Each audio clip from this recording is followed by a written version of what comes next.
Good evening, friends and family, and thank you for coming to another night with Repair, Restore, and Grow Black Communities Behind Black Business. We do have our guest here tonight, Augie. Are you there? I'm here. Okay. So we are really trying to make this happen, family. Augie is our guest for tonight. Him and his wife are en route to Atlanta, so they're in the car. This is truly dedication and love for making sure that this is happening during this holiday season. So I really want to thank you for being here tonight. I want to thank you for having me. I couldn't think of a better place to be. Absolutely. And well, as you know, here at Repair, Restore, and Grow Black Communities, we're a nonprofit organization, and we came about to address a serious issue in our community, and that's the circulation of dollars, the lack of circulation of dollars in our community. And we feel one of the reasons for that is the businesses that are in our community are not giving back. And then we have people in our community that are not supporting our Black businesses. And we know that our Black businesses are more likely to give back by providing entrepreneur opportunities, making donations, supporting different causes in the community, providing employment. We know that with Black businesses, 85% of their employees are Black, and this is what all ethnic groups do, and this is what should be happening in our community. So we want to increase the awareness and support of our businesses, and that's what our RGBC is all about. And that's why we do this podcast every Wednesday, to let people know about all the wonderful people that we have out here and who these people are, and all of the dedication and support, hard work that they're doing to make these businesses available and these services available. And that's why you are very important, because you're one of those people. Thank you. And we are great proponents of our bookstores, because that's where the knowledge and the information is. When people start talking about what we need to be doing and how to do it, there's some book knowledge, there's some wisdom, and that's out there that we need to know, and they're in our bookstores. And I don't know if you're aware, Augie, but we used to have 22 Black bookstores in Chicago. Wow. And yeah, we did. So that meant a lot of people were reading, and we were operating on a different level, Indeed. But it reduced down, but we do have a resurgence of Black bookstores in Chicago right now, and we want people to support our bookstores. So we feature a Black bookstore on our website every month, and we ask that proprietor to select a book, and we give that book away to one of our lucky subscribers. We pay for the book and the shipping. If we can get you into the bookstore, that's even better. Or we can get you to their website, that's even better. But if you can't make it, we pay for the shipping. And we give away some really good books. And so our bookstore of the month is Frontline. And you may be familiar with Frontline. Frontline was right down the store, right down the street from where your establishment was. Indeed. Okay. And Frontline has some heavy books. And, I love it. And Brother Sekou, he has an online presence right now. It's frontlinebookstores.com. But he recommended a book called The Grounding with the groundings with my brothers. Mm. And this is a book by Walter Rodney, and it's about understanding politics on a national scale. Love And it. he inspires revolutionaries, he inspires mass organizations and Love it. mass movements in this read. So if you want to win a copy of this book, all you have to do is go to rrgbc.org and subscribe. I That's it. love it. Hey, Okay. can we make the deal even that much sweeter if we, whoever that person is, and we could put it in your possession. But we would love to be able to also donate just some cleaning products, because while folks are washing their clothes, doing laundry, guess what? You opening that book and taking Okay. that moment to get some learning in. As Okay. fellow educators, I think is great for us to be able to share that. Absolutely. That's wonderful. Okay, family. So if you win a copy of this book, you also get some cleaning products from Augie's establishment, Dirty Yep. Laundry. He has Yep. very nice detergents. Indeed. And well, we're going to get into the discussion because I just really loved the way you were running your business. Indeed. It was different. you know Yep. and so you're going to get an opportunity to get some products. All Awesome. right, so please go to rrgbc.org and subscribe. We also do one more thing here with our bookstores. We ask you to go to Save Black Bookstores Chicago at change.org. There's Save Black Bookstores Chicago at change.org. We are pushing a public policy piece where we want our schools, especially, and libraries to give contracts to our Black bookstores. Now we were told that one company has all of the contracts for the Chicago public schools, and if they don't have the books, then maybe teachers, if those bookstores have the VIN numbers, then they can get books from other places, but that should not be. So we would like to address that. So we ask you to go there to sign our petition. That's Save Black Bookstores, Chicago at change.org. And then our other industry that we are supporting is the Southside Community Federal Credit Union, which is a Black-owned financial institution that has been in our midst for over 20 years. They just celebrated their 21st year gala, and they're out here giving financial literacy classes every weekend. Um, they have all kinds of products to offer in lieu of some of these very high interest payday loans that are out here. Mm. And they look at you as an individual, not just a number when you come through there. But we have to respect them because they can't help us if they give you a loan, or they loan you money and help you with a product, and you turn around and not pay. It's a reciprocal kind of a relationship. But in order for a banking institution to thrive, we have to open up accounts. So we ask that you go to the Southside Community Federal Credit Union and open up an account. And finally, we have Brian Mullen is working with us. Brian was on our podcast not too long ago, and Brian is working with us, and Brian is helping us to finally get up a directory of Black businesses here in Chicago. And we are really excited. If you go to our website, you'll see it unfolding as he is working on it right now. But we do have a Black directory of Black owned businesses here in Chicago, um, that is unrolling on our website as we speak. And then you can go to rrgbc.org and you can purchase products, which helps us to do the work that we're doing. Okay? All right. So now let's get to Augustine. Uh, Pronounce your last name for me.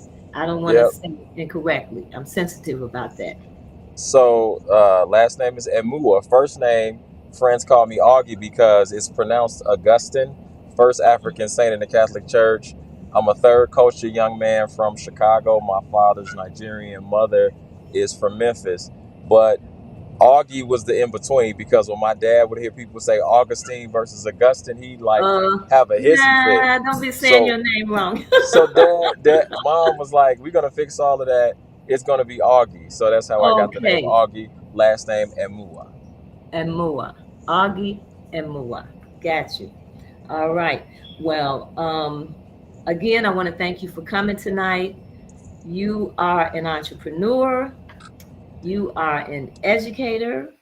You are a storyteller, and you are a community builder.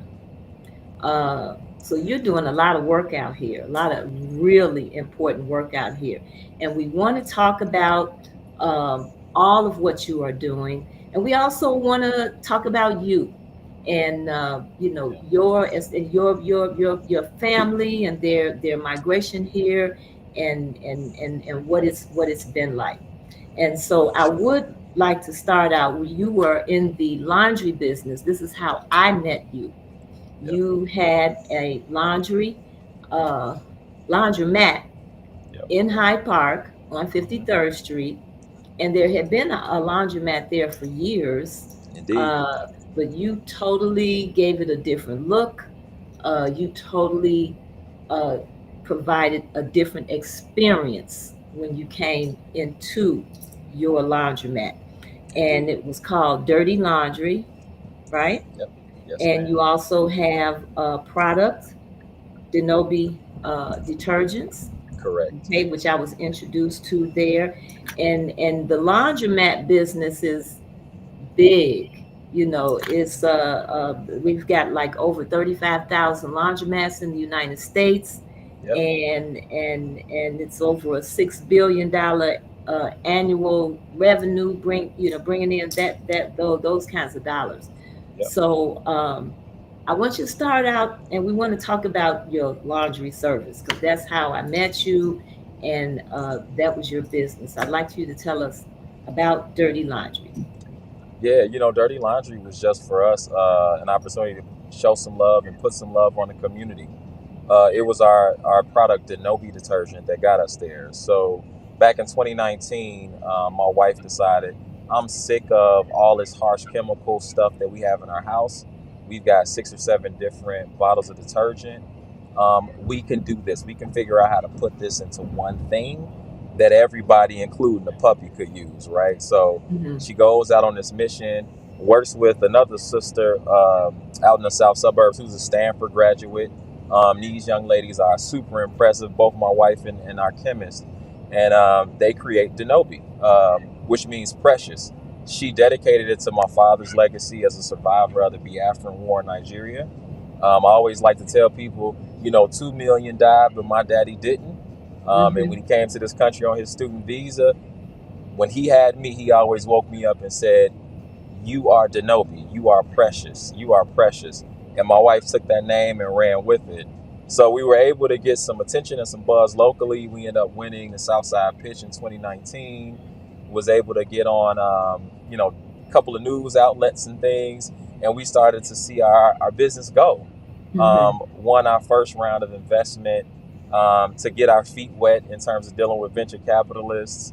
And that's been, that was a little bit of an uptick for our business. COVID hits, and all of a sudden our beautiful business that we started that was having all of the traction you could ever want for a business, all of a sudden supply chain issues. We got nature loves our detergent because our stuff is purely natural, but all the natural stuff wasn't growing because people weren't out there planting and farming, and the big dogs was way in front of us as far as manufacturing. So we started to think about other models because we want to be a sustainable brand. And I was planning it with this idea in my head of having a laundromat in a community space. As a person, as a former principal, former educator in Chicago, communities just always seem to be the winning touch for me. So we were just cruising through Hyde Park. One day I ran into one of my good friends, and really a guy who I attribute a lot of my success to, Eric from the Silver Room, actually. As far as just being a creative that I could always count on, reach out to, and run some ideas past. and we just started brainstorming what it could look like to have a community space. Now, we didn't know that the laundromat in Hyde Park would even be available, Okay. but I reached out, and unfortunately, the place was so-called taken. So we were just like, well, whatever, screw it. We'll just keep thinking about our concept. Because again, our agenda, Denise, was we got to sell detergent, and this is a great platform to sell detergent, right? Absolutely. Absolutely. All of a sudden, one day, through the grace of God, I get a call from the real estate office at University of Chicago who own the property in Hyde Park. And they say, hey, man, why don't you consider coming in and doing your thing, and we'll see where it goes. I said, Okay. sure, why not? And Denise, I get there, and like every person that probably runs a startup company, we were thinking about our bottom line. Those doors opened and that community came in there. Then my educator hat went off, and I said, oh my gosh, I don't know if traditional laundromat owners understand the community bonds, the fact that a laundromat is a third space in the community that offers a service that's sustainable, that's a social hub. Think about how intimate the life is in a laundromat when you got people talking and folding their undergarments and underwear across the table from each Absolutely. other. That's a whole Absolutely. different level of intimacy. And what happens is it turns into almost like a familial experience. And that's when my wife, like, the last thing we were doing was pushing our detergent, which is probably not the best business idea. But at the end of the day, it was just the response and call to what we saw in front of us, which was this immense, amazing experience with community happening in that space. I had never seen anything like it. It was something that, again, I don't come from these, from generations of laundromat owners. Through a divine situation, we were able to be brought into this space thinking it was for one thing, and it turned into something that's totally different, that created the mission and the purpose that we have for Dirty Laundry now as a nonprofit. And see, you were experiencing uh, the culture, The culture. and you were experiencing the culture. And when I say that, when we have had businesses in our communities, it's always been about relationships. It's not just bringing the clothes there, but it's your relationship with that person. I can think of a number of businesses that I have frequented in the past, that I've frequented over the years and over the years and over the years. And I met friends. I have long life friends that I have met in businesses, like maybe a Indeed. restaurant that I would go to. And I'll just say, Soul Vegetarian, that was over on 75th Street. Indeed. I Indeed. met so many people in there who are my friends today. And, And and to I'm this talking day. about over 30 years ago. Wow. And it's the relationships, and people growing, and people going through their different experiences. And this is just how we used to do things. And nowadays, they call it colored people's time, because we don't always do things on time in a succinct way. But I just remember how, as a kid, we said we were going to have dinner. It became a whole day ordeal. Every part of having that dinner, whether they sent me and my cousin to the store 3 or 4 times, it was the socialization and the interaction that we had, no matter what it was that you were Yep. doing. And so, coming into a laundromat and washing clothes, I mean, yeah, how much more intimate can you get? Oh And man. and it's a necessary it's such a necessary service. and Necessary. and I was reading where they said that at one point, the laundromats the number of laundromats were on the decline, but it was not about the number of laundromats and number of machines, but it was about the amenities that are being offered, that people are looking for in a laundromat right now. Correct. And I see some So they're, loopholes with the, they're not just necessarily coming there washing their clothes, but they're looking for other amenities that they need while they're in there, or whether they're just dropping the laundry off. for sure, for sure. We definitely have a little bit more of a critical customer through and through. regardless of racial lines, this we in a new age where you got to be a little bit more creative. But the thing about laundromats that I like to tell folks is that it's the perfect place to have amenities, because the traditional laundromat setup and structure is not gonna it's not gonna stand the test of time. I'm gonna be very, very like bold in that statement. There are laundromat owners that have laundromats and they haven't really done a whole lot with them. Right. And unfortunately, given the pretty deep expense of opening up a laundromat, because laundromats are not cheap. I know folks that have spent $1 million just opening up a laundromat. You got to start to ask yourself, based off of the way capitalism looks and revenues look in 2024 to 2030 to 2040, will laundromats be in a $6 billion industry with 30-something thousand owners potentially? Will that be something that holds up? And I believe that it won't in traditional economics. But I do believe that we have to start to reposition our laundromats to really, really talk about who they really are. A laundromat is a third space in a community. It is not just a service, but it is a sustainable service. One thing that used to really bother me and irritate me as a principal, when I was only a school principal in turnaround kind of spaces. I hate to say turnaround, but that's what they sort of deemed us, right? But when you were in those places, you had to be really entrepreneurial, and you had to almost raise funds for your school. So what I learned really quickly from watching a lot of nonprofits, there's some good nonprofits, and then you got some nonprofits that work with impoverished communities and their poverty pimps. So every year, what do you see? You see them going to the gala. You see them basically putting our kids out there like Feed the Children, right? And they basically are pimping the hurt in our communities to continue to get funding. A laundromat space, when you start thinking about doing it in a sort of untraditional way, a laundromat space would actually be a very self-sustaining version of that, where we wouldn't have to put ourselves out that way. Right. We have a business infrastructure. We have real services. We really affecting workforce and workplace development, and not to mention we're that third space for the community that the community needs. Right now, I think one of the biggest issues with a lot of newer Black-owned businesses is that, we learned really quickly that there are some major retailers that didn't want to take a shot at us. And there are some major retailers that did give us that shot, but the ones that didn't want to take that shot at us, they were too scared to pull the trigger on a detergent brand, when we know that the winning formula is in a couple other industries like food, like beauty, whatever, people may say or whatever, but those were the industries that we were told that Black brands fit into and have demonstrated a lot of success. Right. No knock against those brands, but our communities need a variety of businesses and a variety of operations, and the infrastructure of a laundromat is something that really truly is, it could be a permanent, sustainable service in a community that has so many different functions to it. But I think we're on the right track with thinking about it from, what do those amenities look like in a laundromat? Because that's right. And I know one of the things that I liked were the comfortable chairs that you had in there where people could sit.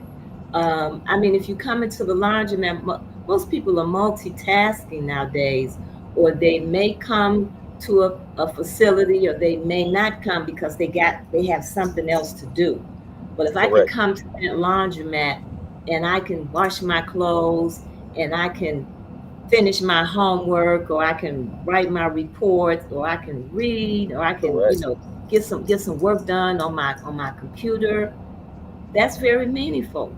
If I have children, can I bring my children to the laundromat? Do I have a space for them, and I have to worry about them running around all over the place? These kind of things would deter people from not coming, because they got to deal with these types of things. And it's stressful. It's very stressful. And then as a senior, I come in and I got some discounts, and I have to tell you, seniors are very elated and appreciative when you get these when you go into an establishment. Like I go to the cleaners, I get a senior discount. I go to this boutique, I get a diva discount, Come on. and I don't care how much it is, but just the fact that I get it, it Yeah, makes me feel appreciated. I love it. I love So it. you And were offering, you were offering many of those things. oh man, to me it was like a big classroom. So I looked at it. I said, "Oh, we need children's books. Oh my gosh, we need to start having a." We had a space that we gutted out and turned it into a performance hall, so we could have our own little tiny desk concerts back there. It's like, oh Mm-hmm. my gosh, we got to have Wi-Fi. We got to have cafe tables. Oh, we've got to have coffee. That's It's right. just creating a vibe in a space. And what I noticed, our formula was, it's got to be people first, then machines. Traditional old school laundromat owners are machines first and then people. So the Mm-hmm. problem with that, and I talked to a couple of partners that we have in Chicago that we support, the problem with that model is that when you clunk up the space with machines, sometimes you don't even have a free flow to even allow some of those amenities to happen because, again, the old business model was how many rotations can I get off of this machine and how That's quickly, right. and that makes sense in the standard MBA-esque Okay. capitalistic sort of approach, and I ain't knocking it because I get it. Mm-hmm. But I Mm-hmm. also think that you got a more critical consumer, and that will have to think about the customer. That uses a laundromat is not just a person that just laundromat or lives in an older apartment and can't afford having a machine at the house. I mean, we've had everybody from political elected officials, former NBA Mm-hmm. players, legends of the city coming to our Mm-hmm. laundromat. I mean, sheesh. Right. You got about 5 to 8 thousand people in Hyde Park, even in some of those really nice apartments that don't have in-house laundry. And if they do, they don't like the facilities. They want to go to a place that has those amenities. That's So right. when you think Right. about that, it's really important to make sure that you actually create a space that's people first, then machines. Get the That's machines in, right. get the That's right. rotations, but this is your customer. So That's treat the right. customer with as much love as you possibly can.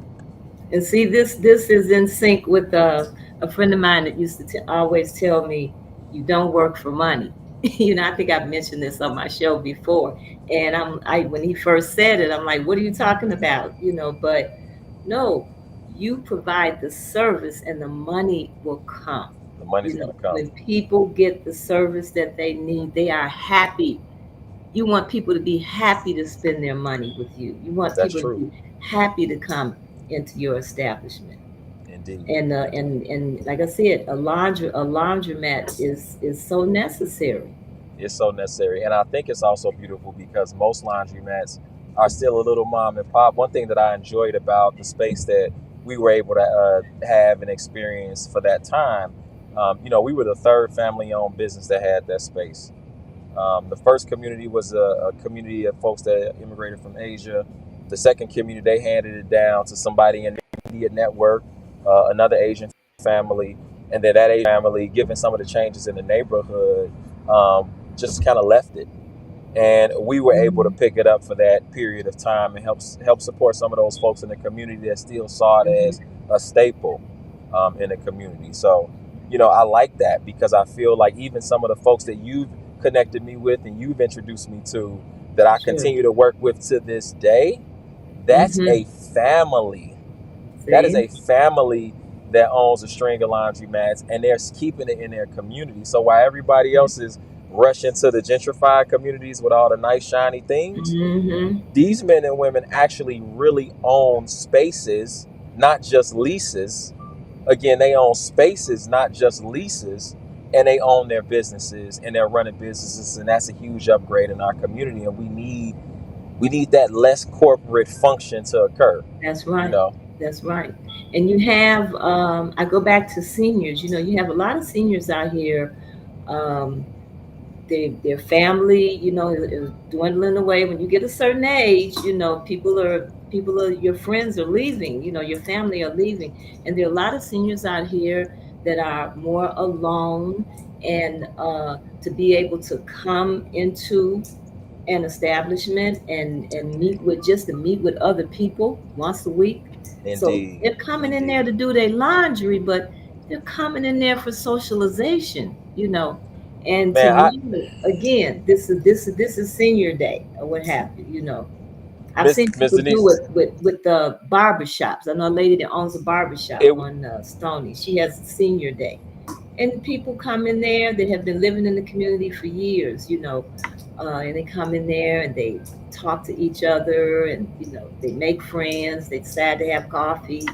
You know, yeah. and we got to get back to that as in our communities. I have a mom right now. My mom is 80, going on 81, and she doesn't have access to a ton of spaces where she can just sort of Hmm. live out and experience her life in a way and continue to thrive in her happiness. And that's something that I really wish for my own mother, my own Hmm. aunties, all of my elders. They're a lot older than us on this call, but I still think about that and I say, man, our country, how's our country's customer service to our seniors and our folks that are aging? That's It's right. just, it's crazy. My wife, there was a woman that came into the laundromat, and I remember this because my wife is from the South, actually. She's actually from Mississippi. We met at Jackson State University. We both went to HBCU together. And, my wife has this very particular way that she is. She's not Chicago. Like Chicago, we just kind of in your face and whatever. My wife is very sort of mannerable, and you know what I mean? She just is Uh-huh. really that way. I got to give her a ton of credit for it. And it was this woman that stayed in one of the buildings on Harper, and she used to come in and, she was a really pretty lady, former CPS person, retired, really classy lady. But the reality is that, she would have some accidents sometimes in her clothes, and she would just walk right past me and walk right up to my wife and be like, Sylvia, can you help me? So she was getting our wash and fold service, right? But Okay. she was also getting an exchange between her and my wife where they built trust.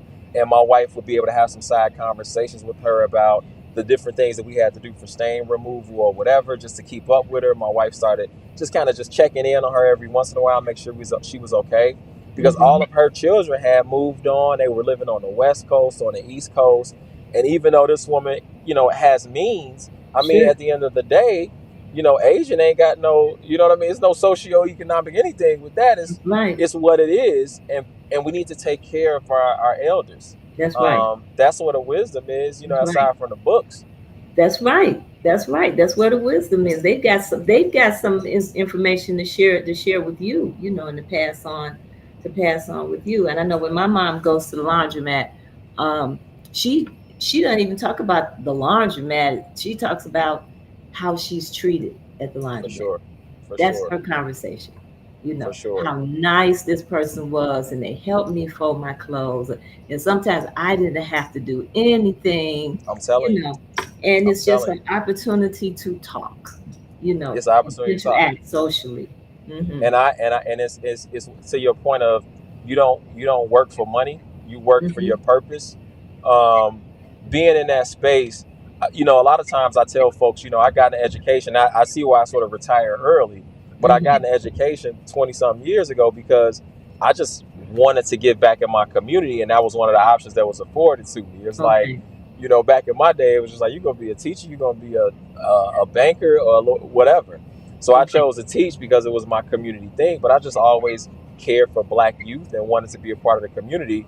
And as I rose through the ranks and, went through a couple of jobs and ended up becoming a principal, for me, I think that it was always just about community. And how I know that is when I was in that laundromat and not making that same six-figure salary as a principal, I had so much joy, just like you said, picking up clothes, helping people fold, helping people really just feel comfortable in the space. Hmm. Hmm. There were people that came in with issues that we helped. Like I knew exactly what to do when we had a person that had overdosed outside of the laundromat. From unfortunately like fentanyl issues that we know plague our city. And this woman came in. We knew how to move with the protocol. We got her situated. We were able to offer her, we're gonna wash your clothes for you, and then Hmm. once you come out of the hospital, then you come back, pick up your clothes. Right. She picked Pick up up her your phone. clothes, and that woman promised me that she was gonna go to the to the I forget the name of the clinic, but she promised me she was gonna go to the rehabilitation center for the next 3 months. And I told her, if Sure. you did, cool, I will make sure I wash your clothes for you. It was things like that that from a moral standpoint, I'm sorry, I gotta go after that. We as people have to chase that. That's Um, right. I mean, it's nothing wrong with doing good for somebody. Absolutely, absolutely. And as you talk about that, um, I want to talk about your experience as an educator, because now we know about your laundry service and we know that you have a very nice product out here. But then you also got into education and you actually became a principal. For sure. And so I also worked in the Chicago Public School, for 35 years. I gave them my full retirement, time, my 40 years into retirement. You And made it. Oh, yeah, yeah, yeah. And I went through, my education was through Chicago Public Schools, and I saw a lot of changes, yeah, coming back into being in the system, being a part of that school system, and then coming back into that system as an employee and watching the changes that occurred. yeah, And definitely, we have some concerns about the education of our children because it's like when you send your children to school, what are they being educated for? correct. What are they being educated to do? And like what you were doing in your laundromat, uh, the principles of how we treat one another, For sure. or why we go into business and why we're making money, and even what you're going to do with that money should be all a part of your education. And so, Yeah. as a principal working in the schools, what did you see? What I'm just going to ask, what was your perspective on what was going on in our Chicago public schools? Yeah. You know, there's a quote that Sean Carter or Jay Z, this artist says, and it was a quote that I used to believe in. It said, men lie, women lie, numbers don't." It's on one of his famous records. I don't believe that quote anymore. Men lie. Everybody lies, but the numbers definitely can lie because the numbers follow whatever the lie is of the person that's lying. One thing that I started to experience as a shift in the school system, and I want to make this caveat. I'm a person that I've decided to make my life about reconciling the approach that I thought was the approach that worked. But I believe that when we got into No Child Left Behind and we got into Every Student Succeeds Act, which were performance metric based, standardized approaches to education, I believe that that's when we lost it. I believe that education in Chicago public schools was better off when it felt like a community, when it reflected the community's needs. Mm-hmm. So I'm also a child of CPS school, had a pretty checkered childhood. I ended up doing about 9 or 10 different CPS schools as a child. But one thing I can tell you is that every time I got into that school, there was some older black woman, whether it was a lunch woman, whether it was a teacher, whether it was a gym teacher, that put some love on Augie, right? Right. And unfortunately, that doesn't show up on an assessment. Mm-hmm. And unfortunately, when you only look at assessment data, it's because you're trying to dictate whether it's real estate shifts or whatever it is that you're trying to prove from a marketability standpoint. You negate looking at what I call street data.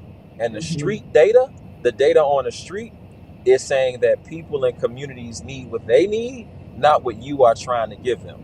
Right. So I had to learn a lesson the hard way. Trust and believe. Like, we can go back up to my old school, Gale Elementary. I'm still texting folks apologizing for being such a data frenzied individual Mm-hmm. in some of my practice. In other practices, not so much. But I can tell you that even when I look at whether it's Gale, Sullivan, whether it's Harper High School, Finger High School, all these places that I've worked in as an administrator, I can tell you that when it was time for those meetings where I was bringing data to the parents and they were looking at me crazy, it was because I wasn't serving them and bringing them a meal. That's right. And sometimes when I brought them meals, that helped us to have a conversation about literacy and scores and all those other things and attendance rates. But I think we're in a time right now in education where the pandemic just literally turned it around. I still coach and mentor principals in CPS. I do a little bit of work with CPS, just again principal coaching and trying to support leaders that are in the work now. Mm-hmm. But what I will tell you is one of the biggest things during the pandemic is that it threw off some of the metric and the measure type things that we said were the standards. So before the pandemic, oh my gosh, everybody was drunk off the Kool-Aid of how do we score the most points to be a level whatever school. Sure, right? sure. Even though you could be a level 1, level 2 school in a certain neighborhood, and the parent is like, I don't care about that. Where's the chicken? Where's the love? Where are the books that I want to read? Where's the coffee clashes? Where's the community? Right. People weren't really even tripping about the levels in all cases, unless it was a South Side, West Side condition where if it's not a selective enrollment school, I just think it's crap, which is another issue that we have to attack in Chicago, because it wasn't like that back in the day. That's back in the day, if you went to whatever elementary school in your neighborhood, Foster Park or Metcalf, or I could just go on and name them, that was a school you went to. It was never this school is not selective enrollment, so this school is crap. Right. So we got that issue as well. But after this pandemic, one of the biggest things that's happening in education is people don't have that same Kool-Aid and they don't know what to drink. So folks are trying to figure out how to actually prove their worth in education. And so many of my colleagues are going through the motions, and I pray every day, especially for Black kids. And I'm going to say specifically Black kids, because Black kids are the ones that's really, really, really, really catching it in a lot of school districts nationally, but especially CPS. And I'm going to say that statement very boldly. Myself, Natasha Dunn over at Black Community Collaborative, we've chronicled for the last 2 years, talking to different parent groups, student groups. We've chronicled what their experience has been post-pandemic. And some of the stuff that we're finding is crazy. I haven't presented this information yet to CPS and City Equity Office, because I just want to just continue to ask questions and dig deep to make sure that before we present this, that we know we got all our T's crossed and all our I's dotted. But the pandemic for Black children in the city, especially when you look at the trends from the 60s all the way down to current day, the gap has widened tremendously, and our brown peers are actually starting to move in the other direction. We're continuing to go in the direction that we don't want to go holistically. Not all our kids, not our kids that are in selective enrollment schools, but our kids that are in neighborhood traditional schools. Oh my gosh. Well, I'm hearing more people speak of homeschooling their children. I homeschool mine. As a former principal, I homeschool my kids. I teach my kids 2 days a week. I've been able to flex my work schedule so that I can do that. And then one thing that I think has been beautiful for us is we were able to partner with a micro school so they can still go to a physical space, periodically throughout the week, get that interaction. And I'm telling you, it's the most beautiful thing I've ever seen. I think it's our wave. I think honestly, as I journal every day, because maybe possibly there'll be a book from principal to homeschool dad that'll come out. Okay. But I'm telling you, Miss Denise, homeschooling could do waves in our community. And I think, and I'll break it down economically since we're talking about business. Okay. The first thing that people think about when they get ready to choose a home and buy a home is what? The schools, correct? Yes. Now, the problem with the schools is you're going to spend upwards to $50,000 to $200,000 extra dollars to go to the school in that community. More than likely, though, if you're a Black person, that school may not necessarily be culturally sensitive to your needs, right? They may try to be culturally responsive, but it ain't going to feel like home. It's not going to feel like your community. Right. So while you're bearing this cross and you carrying this weight of trying to keep up with the Joneses in that particular school, you could have been in your own neighborhood, coordinating with your neighbors, coordinating with people in your community to build an amazing micro school, get the tax benefits, and you could have possibly saved $50,000 to $100,000. Okay. You could have bought up your block with that. But I think economically, we don't think that way because everything is about chasing down what we think is supposed to be our North Star. And I feel like in this new wave, I think that we're going to get to the point where we recognize we have to stick together. We got to do things that make sense for our community. Because right now, just too many of our kids in the school system are not having a winning they're not having a winning season. And I know that from being right there, looking right at it. I know my experience. I graduated high school with a 1.4 GPA. I was there 95% of the time. Right? Through the grace of God, I was able to score on the ACT, and I had an HBCU to accept me with grades that looked like that. Okay. So, anyways, I don't want to get passionate about So that, what but was really what was really important was not being addressed. what was really important was Because you totally were not being still addressed. successful, you know, Completely. in spite of those what those scores said. In spite of what the How score did your said. children feel about being homeschooled? So my children actually loved it, and I'll tell you why. So one of the biggest issues in Chicago for us as a family was we have 4 children, and each of them were going to different schools. So the problem with the system is, even me as a principal, right? Like if CPS wanted to really do some kind of custom service or retention work with their employees and make their employees decide to stay, if you wanted teachers to stay in the system, then you better figure out how to make sure when teachers are in the system, they can send their kids to whatever school they choose.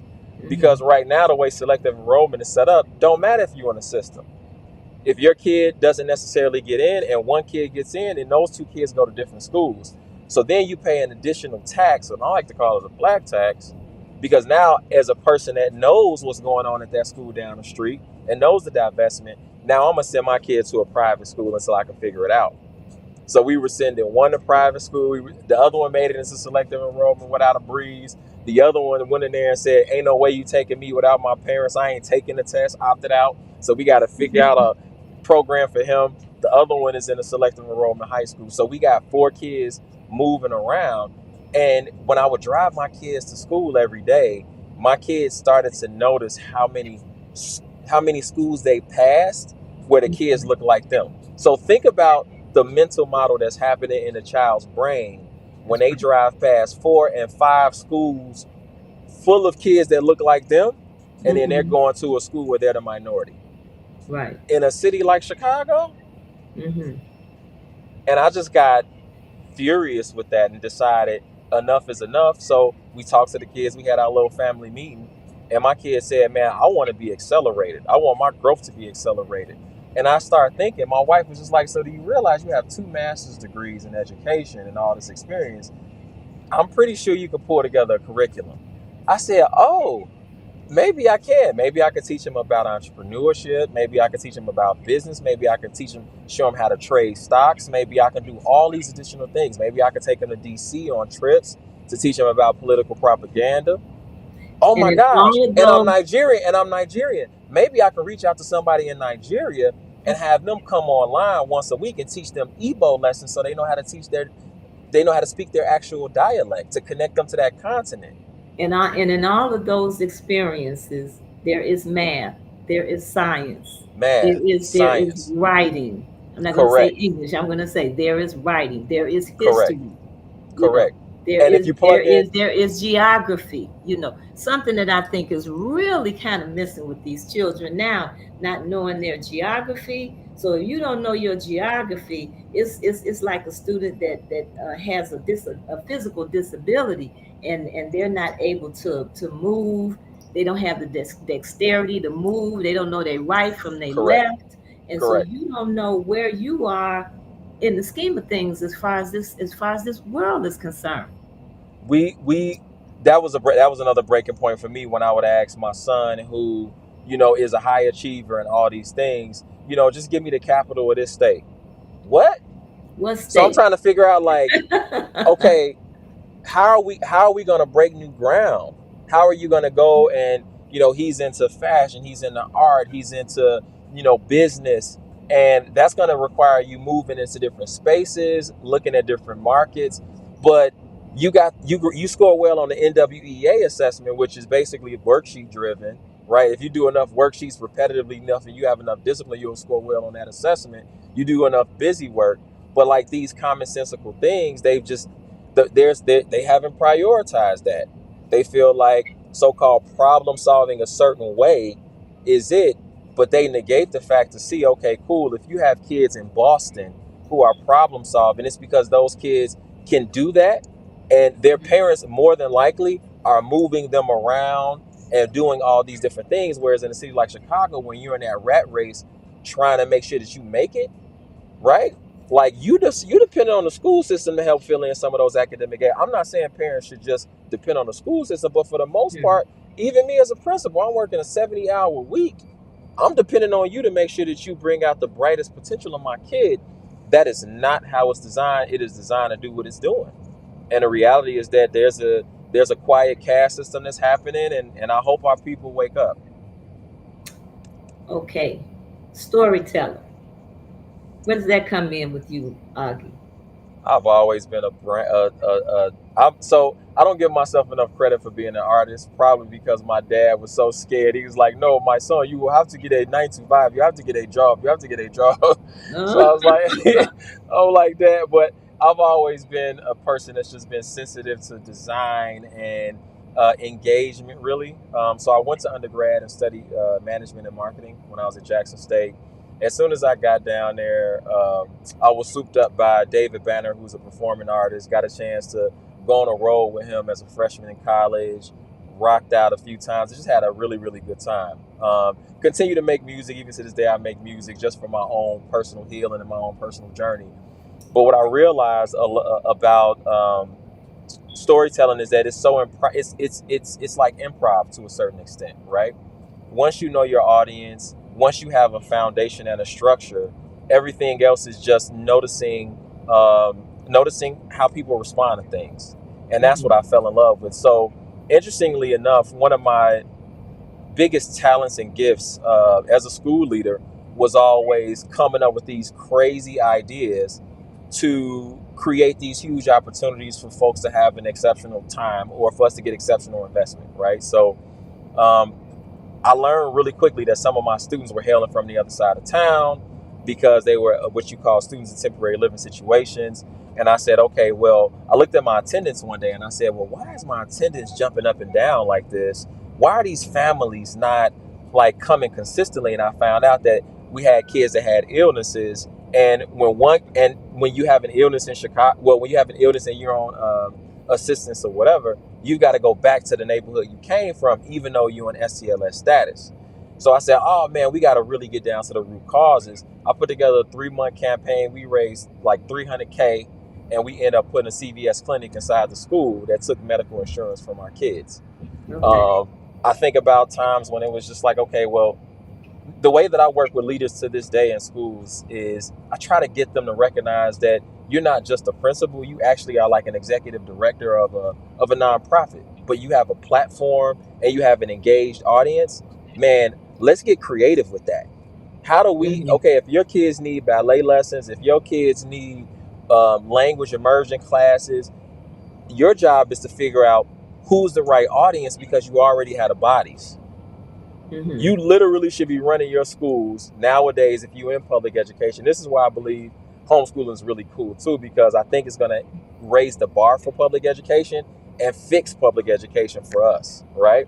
But Right. if I'm running my school system, if I'm running my school like entrepreneurially, and I'm going out there and I'm figuring out what my community wants, and I'm able to engage them and tell stories and really walk them through the real of what's happening. I believe that that's a huge opportunity to really, really get some revenue and some resources inside of schools. And that's a part of what my consulting work really is. Like I really help leaders, in multiple school districts across multiple states figure out how to create initiatives and campaigns that bring in resources. You got to bring in those resources, and you got to be a marketer. You got to be able to tell your story and communicate. So where are you going from here? So from here, one of the biggest things for me is dirty laundry. Yeah. Um, you know, I'm pretty sure you may have seen some of the articles about what happened with the dirty laundry situation. Yeah. And for me, it was a blow. I think it took me a while to get over it. Honestly, I was personally upset. I was enraged, not because of just our business issues that we had within that affair, but Chicago, I'm born and bred. I'm a lifelong Chicagoan. Chicago, one thing about us is that we always maintain a certain level of hope and hustle. So when Mhm. you have hope and hustle and you want to make things right and you don't want to give in to anything, and you find out that the system truly, truly, truly is rigged against that, that's what I experienced in that space. that space is moving on and moving into the hands of another entrepreneur. Wishing him the best of luck. But it was what it symbolized: a service for a drink. And even though a tequila drink and liquor and all of that is even though that's something that could be translated into a service, it's about the variations of businesses and what they Mhm. offer. And that's when I realized that that particular institution that we were working with was not focused. At least the real estate division was not focused on Sure. maintaining community, and Right. that really let me down. But the beauty in every time you fall and you decide, you know what, I've got to get back up. Usually, what happens is that you have an aha moment, and you start to realize that, you know what, regardless of whatever that time was, you got time ahead. So our time ahead is making sure that our nonprofit organization, Dirty Laundry, continues to go across this nation, including Chicago, making sure we deliver the story of the humanity that happens in spaces like laundromats, while also allowing our detergent company, Dinobi Detergent, to continue to invest in dirty laundry. So every time people purchase anything from Dinobi, they get 15% of that goes into dirty laundry. We also have connected with a few partners in the film industry to help support us in our documentary. So before we left that laundromat, we made sure that we got a ton of footage so that Yeah. we can put out a documentary. We've got a trailer that's out there called The Voices of Hyde Park, The Last Laundromat. So if you go to Mhm. YouTube, you can always look for The Last Laundromat. You'll see Last Laundromat, Voices of Hyde Park. We got about 4,000 views on the video so far. So we want to push that number to about 10,000 and just continuing to expand this message, get with the right partners. We're working with laundromats in Atlanta. We've got some potential relationships in Los Angeles that I'm excited about. Charlotte, North Carolina, Chicago, of course. And we just want to continue to expand because we want to work with our laundromat owners to let them know, hey, you have something special. Let's help you figure out how to get this social impact piece in there and etched in stone, because you are an artery in your community and you need to stay situated in that community. And I think eventually, once we get a little further along, we may consider reopening the laundromat, but I would want that laundromat to be completely focused on workforce development, and I would want it to be a nonprofit organization. And I think it's also important, as I talk to different business owners on our podcast, is that we own the spaces that our businesses are in. So we have more control over that narrative. We can, and then you can make your connections with the community, and the community is in support of what you're doing. Huge. When you don't own the space, because I've seen people that have been in business for over 30 years have to move, for no reason at all, just not renewing the lease. So I I say think I call it. I that's always important. what I learned in this one was it's better to a true black owned business is not just a black owned lease, and I think it's important. Um, I would be more than willing to purchase a business in my childhood neighborhood in Inglewood or West Pullman, Hmm. regardless of what it looked like, and figure it out. Because the reality is that having these leases, we got to stop that nonsense. Because I That's mean, right. then you just become, you know, what you call it, an accoutrement or entertainment to whatever the real estate company or the developer wants in that moment. But once you ain't cool no more, then guess what? The business has a shift. And a lot of people try to play the game and leverage that success for bigger success. But the reality is that business is a journey. Being an entrepreneur is a journey, Right. And right? So you want to set yourself up. coming back to RGBC, in terms of circulating the dollars in our community, there again, who are you giving your dollars to? You know, and what are they doing with those dollars? And Correct. are those dollars coming back to invest in the community? That's how a community is going to thrive. That's why we feel here at RGBC that reparations is so important, and this is what reparations can look like. You know, um, what do you think about that? Honestly, so at first reparations was tricky for me because I think I was, I tell folks all the time I'm like a reformed white collar person. Uh, you know, in the beginning, I was like, well, no, I can pull myself up from the bootstraps. I got a couple master's degrees in Blase Skippy. and I didn't understand basic economics. When you understand basic economics and you understand that every single institution in this country was built off of the backs of people who have not been reconciled, you automatically understand that the problems that we face are problems that are rooted in theft. That's right. So again, I hate when I hear folks say, oh, well, why give us reparations? Half of us wouldn't know what to do with it. If somebody came right now, if you sold something on Facebook Marketplace, say you sold an old table or something on Facebook Marketplace, and you said you was gonna sell that table for $20, person picked it up, they said they was gonna cash app you that $20, right? Or they were gonna send you that money. If they didn't send that money, you would probably leave your job that paid more money per hour than that $20 off principle and go and get your money. That's right. So I don't understand why we don't think the same is important for us. I feel like there's a distortion that's happened there, and I hope that we understand our worth in this country. Absolutely. That we have contributed to so greatly. Absolutely. Absolutely. We are behind so much of what this country is today. And I look at it like we have demonstrated in so many ways what we would do with that money. I think there's Indeed. more of a concern about what we might do with that money. That's it. Yeah, I think there's more concern on the other side of that, because we've built communities. There have been many Tulsa, Oklahomas. Yes, it That's has. just one that we know the most about, and so I think it's really important. But I think the work that you're doing, Augie, and your perspective on business is right on point.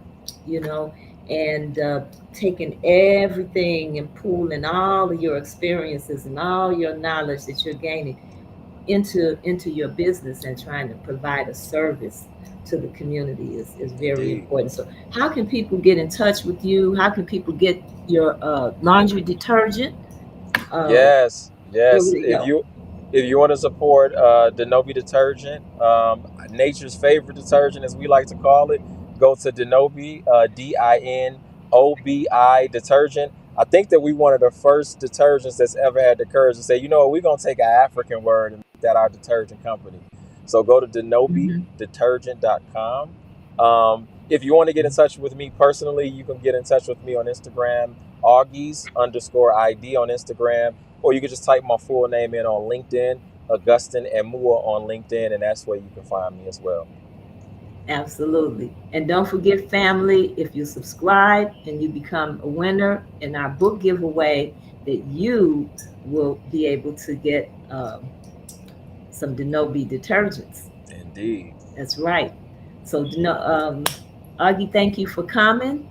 Thank you so I much. wish you guys a safe trip on your way to Atlanta, and I wish you a happy time with your family, because that's what this season is all about. To me, That's what it's this about season is being about. with your family and showing some love and support, because we need it. We Indeed. need it. Absolutely. Thank you so much, Miss Denise. You know, I'll be calling you to get some wisdom from you soon, as an elder Absolutely. and a mentor in social impact work, sustainable social impact work. I think it's automatic entrepreneurship, but it's got to be automatic community for us at this point. That's our winning recipe, I believe. That's right. That's right. Okay. So thank you for coming tonight, and family, support this young man and the work that he's doing. And hopefully you've learned some wisdom here, because you definitely have shared some wisdom tonight. Thank you so So much. thank you again. All righty. All right. Good.